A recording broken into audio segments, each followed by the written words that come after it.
when it comes to the Gospel of Mark, it's roundly agreed that his thesis is stated right out of the chute. In the opening line, Mark says, "The beginning of the gospel of Jesus Christ, the Son of God." Here we have what's known as a genitive construction. It's the gospel of Jesus Christ. Genitive constructions can have a variety of meanings.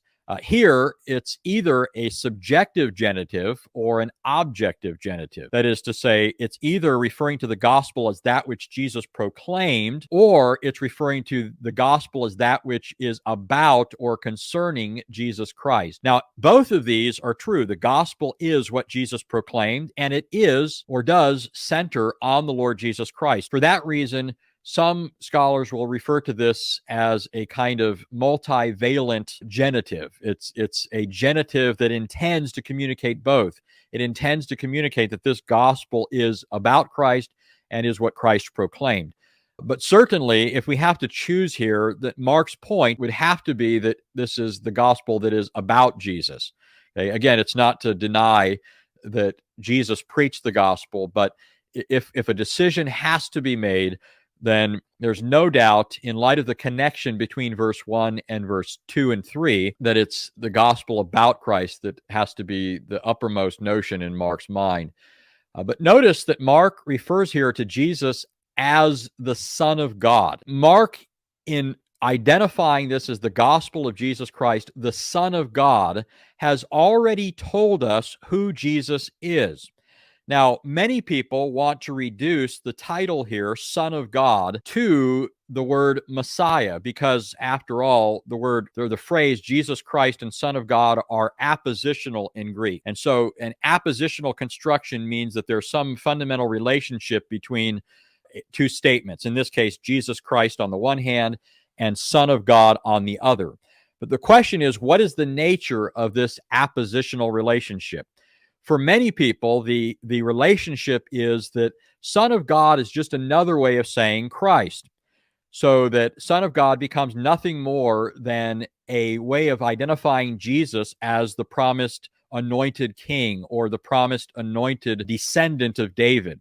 And again, it's certainly true that Jesus was anointed. He is the Christ. He is the Son of David. The fact of the matter is that the phrase Son of God here cannot be meant in a reductionistic way. It can't be intended to be reducing the identity of Jesus merely to that of his office as the Messiah or the Messianic King. And for one reason is simply because the word Christ here isn't even being used as a title. The word Christ, you'll notice, is being used as though it were a proper name. This shows you that Mark is now writing sometime after the historical events that he's narrating, because here the word Christ has come to be used as part of Christ's proper name, whereas during the days of Christ's ministry, it was a title, not simply part of his proper name.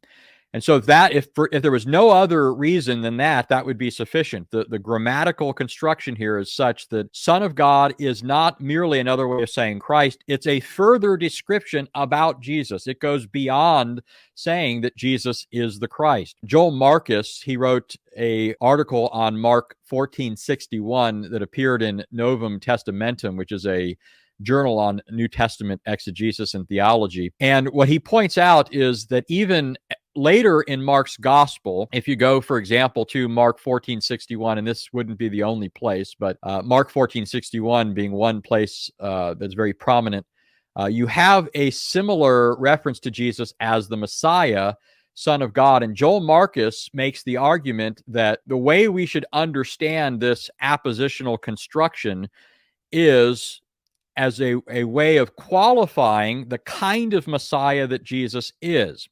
But let me read what he said, and then I'll explain what he's talking about. In reference to Mark 14:61, Marcus says the two titles, that is, the Messiah and Son of the Blessed One, or Son of God, are in restrictive rather than non-restrictive apposition, so that the second qualifies the first. According to the definition of restrictive apposition stated above, that is, previously in the article, the first title, Christ, is viewed as a member of a class which can be linguistically identified only through the modification supplied by the second, the Son of God. The phrase, the Messiah, the Son of God, distinguishes this Messiah from any other Messiah the Markan characters and readers might have in mind. The second title, the Son of God, far from being a synonym for the Messiah, indicates what sort of messianic expectation is in view. Not the Messiah, son of David, nor the Messiah as the son of any other human being, but rather the Messiah, son of God. So the basic point that Marcus is making here is that there's different ways you can understand this appositional construction when you have Messiah and Son of God situated next to each other grammatically. What he's arguing is that because there were various expectations of messianic figures, some Jewish sources, the Dead Sea Scrolls, the rabbinic literature of the Talmud, other sources will talk about, for example, the Messiah, the son of Aaron, or the Messiah of Israel, or the Messiah, son of David, or the Messiah ben Joseph. So there were various conceptions of Messiah, but there was also this expectation on the part of many Jews of a heavenly Messiah, or Messiah, the Son of God. Now, of course, the idea of a divine son, a heavenly Messiah, is not inconsistent or incompatible with other denominators like Messiah, son of David, but it goes beyond a mere identification of him as a son of David. And you, I think, can probably imagine a number of places in the Gospels where this is just the sort of thing in view. For example, in Mark chapter 12, Jesus, after having been questioned by the Herodians and the Sadducees and the Pharisees, then turns the tables on them and begins to ask them a question. And his question is, whose son is the Messiah? Is he the son of David?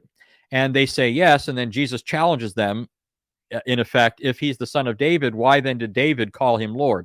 The point that Jesus is making there is that the true identity of the Messiah goes well beyond merely being a descendant of David. And so this is what Mark is telling us already out of the chute. He's telling us that this Jesus is the Son of God. Okay? He's no merely human figure. He is the Son of the Father. Here is one clear example, again, of what Marcus is driving at. This, in fact, is the verse that he primarily had in mind. In Mark 14, starting in verse 53, we have Jesus before the Sanhedrin, and they're trying to bring down a verdict of guilty against him. They brought in their false witnesses. And then eventually, when this comes to naught, because the witnesses can't agree among themselves and Jesus won't self-incriminate, we're told in verse 60, then the high priest stood up and came forward and questioned Jesus, saying, do you not offer us any answer for what these men are testifying against you? But he kept silent and did not offer any answer. Again, the high priest was questioning him and said to him, are you the Christ, the Son of the Blessed One? Now, note carefully Christ's answer and the response of the high priest. The question that the high priest asked is, are you the Christ, the Son of the Blessed One? Now, the contention here is that Son of the Blessed One is not just another way of saying the Christ, but is further identifying what kind of Messiah Jesus was identifying himself to be. In verse 62, Jesus said, I am, ego eimi, and you shall see the Son of Man sitting at the right hand of power and coming with the clouds of heaven. Here, Jesus answers, he uses the self-asseveration formula used by God throughout the Old Testament, the divine I am, ego eimi, and then follows it up with a reference to the Son of Man of Daniel's prophecy. It's quite obviously a reference to Daniel 7, since he not only uses that pregnant phrase, Son of Man, but even echoes Daniel 7 and its reference to this one is riding the clouds of heaven. That same one that Daniel spoke of receiving dominion and glory and receiving universal worship, a term in Aramaic that is only ever used to refer to divine worship. So very clearly, Jesus is identifying himself as more than a human being. He's identifying himself as divine. He's affirming, in other words, the question of the high priest, are you the Christ, the Son of the Blessed One? And note that Jesus' positive affirmation brings down this charge. In verse 63, it says, tearing his clothes, the high priest said, what further need do we have of witnesses? You have heard the blasphemy. How does it seem to you?" And they all condemned him as deserving of death. And some began to spit on him and to blindfold him and to beat him with their fists and say to him, "Prophesy."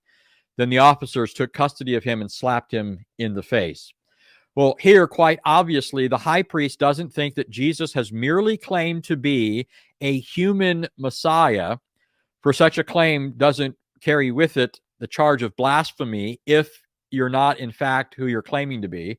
We have evidence for this, by the way, in abundance, but a couple of examples would be the references in certain rabbinic sources to Bar Kokhba claiming to be the Messiah. And then in another rabbinic witness, Akiva even attributes messianic status to Bar Kokhba. Now, neither one of these brought down the conclusion that these people were guilty of blasphemy. Bar Kokhba, though he proved to be a false Messiah, was not convicted of blasphemy and put to death for it. Neither was Rabbi Akiva, who's one of the most famed of the ancient rabbis. This was not a charge that was legitimately incurred against. It was not a charge that would bring down the guilt of blasphemy and the condemnation of death. But here the high priest thinks that what Jesus is claiming and claiming to be the Son, that he has blasphemed, that he has arrogated to himself the divine name or prerogatives or a divine identity. In fact, here is Marcus. He says, one of the main problems with taking Christ and Son of the Blessed as synonyms is that the charge of blasphemy in 1463 through 64 then becomes difficult to understand. Why should Jesus claim to be the Messiah, the Son of God, be considered blasphemous if Son of God is merely a synonym for Messiah? What is blasphemous about claiming to be the Messiah? One searches Jewish literature in vain for evidence that a simple claim to be the Messiah would incur such a charge.